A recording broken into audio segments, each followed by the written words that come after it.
A'udzu billahi minasyaitonir rajim. Bismillahirrahmanirrahim.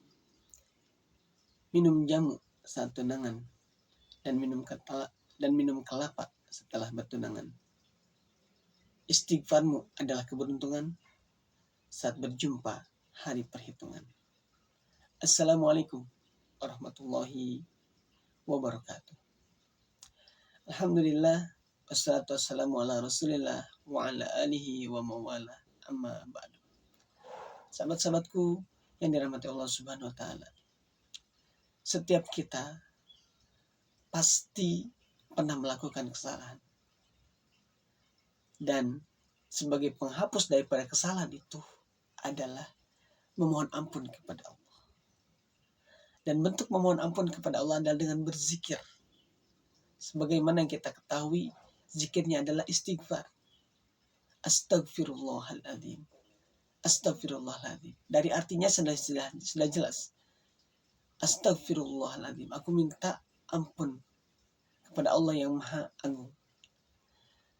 Teman-teman yang dirahmati Allah Subhanahu wa taala. Rasulullah SAW tidak pernah dalam sehari terlepas dari beristighfar. Dalam sebuah riwayat beliau tidak kurang dari 100 dalam setiap hari beristighfar. Karena apa? Karena banyaknya keutamaan dan kebaikan yang didapatkan ketika mengucapkan istighfar. Dan kita yang penuh dengan salah justru lebih harus mengokohkan atau mendawamkan kalimat istighfar ini. Karena Rasulullah SAW itu maksum, dijaga sama Allah. Gak ada salahnya, udah dijamin masuk surga. Tapi beliau masih senantiasa beristighfar, minta ampun kepada Allah. Lah kita yang setiap hari mungkin tidak lepas dari salah, dari dosa. Justru kita yang harus senantiasa beristighfar. Karena dengan istighfar artinya kita memohon kepada Allah. Orang yang tidak pernah memohon kepada Allah itu disebutnya takabur, sombong, seakan-akan sempurna. Kalau bandingkan dengan Rasul, jauh. Rasul tuh udah dimaksum, udah enggak punya salah, udah dijamin masuk surga, tapi Rasul masih beristighfar. Teman-teman yang dirahmati Allah Subhanahu wa taala. Ada sebuah kisah yang unik yang perlu menjadi inspirasi buat kita.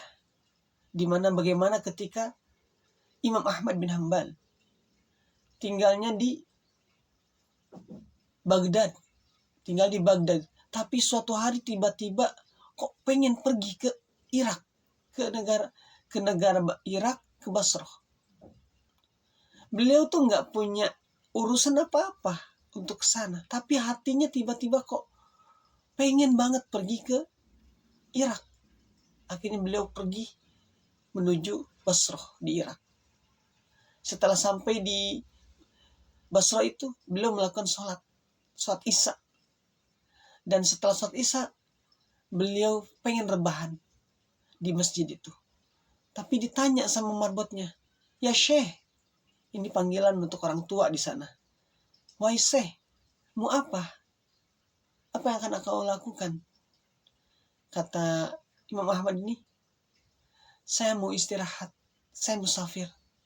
"Oh, nggak boleh tidur di dalam masjid." Akhirnya Imam Ahmad ini didorong-dorong oleh marbot tersebut supaya keluar dari masjid. Setelah keluar dari masjid, Imam Ahmad berusaha untuk di dalam teras, pengen rebahan di dalam teras, istirahat. Kan jelas nggak ada tujuan, karena maksudnya ke Basrah itu karena ada keinginan hati.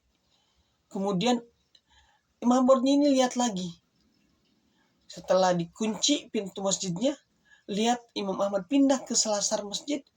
Maka kata Imam Ahmad ini, "Ya Syekh, di dalam nggak boleh tidur, di luar juga nggak boleh. Saya ini musafir, orang berpetualang ya, maksudnya orang yang bepergian, artinya nggak punya tempat. Tapi marbot ini bersikukuh untuk melarang Imam Ahmad tidur di selasar masjid. Didoronglah ia sampai ke jalanan. Dan qadarullah, di samping masjid ini ada sebuah tempat kecil yang itu dimiliki oleh seorang penjual roti. Ia sedang melakukan adonan, membuat adonan, dan dia melihat bagaimana Imam Ahmad didorong-dorong hingga akhirnya beliau dari rumahnya memanggil Imam Ahmad untuk datang ke rumahnya dan menginap di rumahnya. Dan penjual roti ini akhirnya setelah memanggil Imam Ahmad membiarkan dirinya, atau dengan ajakan tersebut Imam Ahmad senang dan ia kemudian datang ke tempat penjual roti tersebut. Imam Ahmad ini setelah masuk, ia memperhatikan karena si penjual roti ini dia tidak banyak bicara kecuali Imam Ahmad bertanya. Ia terus membuat adonan roti. Ketika memberikan garam, dia mengucapkan astagfirullah. Kemudian ketika mengaduk adonan gandumnya, dia mengucapkan astagfirullah. Imam Ahmad ini memperhatikan itu. Ini sesuatu yang berbeda dengan pada umumnya. Dia sedang bikin adonan, istighfar terus. Sampai Imam Ahmad ini bertanya, "Wahai Tuhan, sudah sejak lama engkau melakukan hal tersebut, yaitu istighfar, selalu istighfar. Dalam ketika mengadon, istighfar. Oh, saya ini sudah lama, sudah 30 tahun saya mendawamkan ini. Semenjak saya jualan roti." Terus Imam Ahmad ini bertanya, "Apa yang kau dapatkan dari melakukan tersebut?" Maka penjual roti ini menjawab, "Semua yang saya inginkan, Allah kabulkan. Setiap apa yang saya inginkan, Allah kabulkan. Kecuali satu." Imam Ahmad ini penasaran. Kalau zaman sekarang mungkin kepo ya. Apa yang dimaksud? Kata Imam Ahmad, "Apa satu itu yang belum terkabul, wahai Tuhan?" Kata beliau, "Aku ini pengen ketemu Imam Ahmad. Tapi sampai saat ini belum terkabul." Seketika teman-teman, Imam Ahmad yang tadi merasa terpojok, kemudian bingung mau ngapain, akhirnya beliau bertakbir, Allahu Akbar. Ternyata kepergian beliau ini dari Baghdad menuju Irak adalah karena laki-laki ini. Maka Imam Ahmad akhirnya, laki-laki ini, penjual ini, tidak tahu kalau itu Imam Ahmad yang ada di depannya. Kemudian ia langsung mengucap syukur kepada Allah. Dan Imam Ahmad takjub dengan apa yang Allah takdirkan. Karena ia tidak memiliki hasad apa-apa ke kota Irak. Kecuali ternyata karena istighfarnya tukang roti tersebut. Tukang roti ini akhirnya bahagia dan memeluk Imam Ahmad rahimahullah ta'ala. Teman-temanku yang dirahmati Allah subhanahu wa ta'ala, ini adalah sebuah kisah yang menunjukkan bagaimana istighfar itu memiliki dampak yang besar. Selain ia membersihkan kesalahan-kesalahan kita, dosa-dosa kita, kedekatan kita kepada Allah, segala sesuatu yang kita inginkan, Allah kabulkan. Karena ketika kita sudah bersih, orang yang beristighfar itu artinya meminta ampun. Ada noda kecil dalam misalkan kita hasad, kita melakukan kesalahan, kita istighfar, Allah kabulin. Allah hapus. Ketika sudah dihapus, maka menjadi bersihlah diri ini, sehingga setiap apapun yang diinginkan Allah kabulkan akan bersih. Dan ini adalah efek daripada istighfar.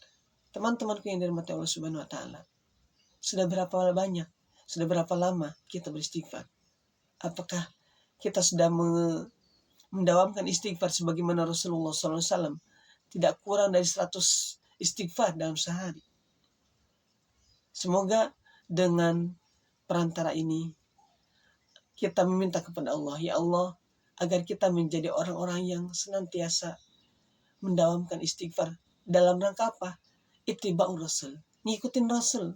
Rasul yang maksum, yang dijamin aja masih istighfar. Kita lebih pantas untuk itu. Yang tidak pernah luput dari salah. Tidak pernah luput dari membuat orang lain sakit hati. Tidak luput dari apa? Hati-hati yang merasa hasad atau iri kepada orang lain. Atau kita jarang sekali menatap Allah dalam waktu-waktu yang dianjurkan. Atau bahkan kita menolak dengan kebenaran yang sudah Allah turunkan. Teman-temanku yang dirahmati Allah Subhanahu wa taala, yuk kita dawamkan istighfar. Banyak sekali manfaatnya.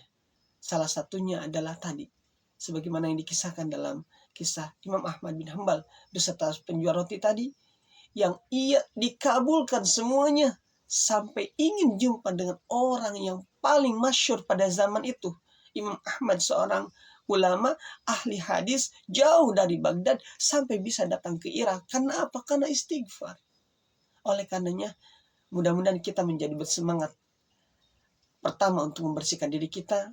Kedua, agar Allah semakin cinta kepada kita. Ketika Allah sudah cinta kepada kita, apapun yang kita mau, Allah kabulkan. Dan semoga itu menjadi penyemangat kita pada hari ini. Barakallahu fikum. Kebahagiaanmu adalah kebaikanmu. Wassalamualaikum warahmatullahi wabarakatuh.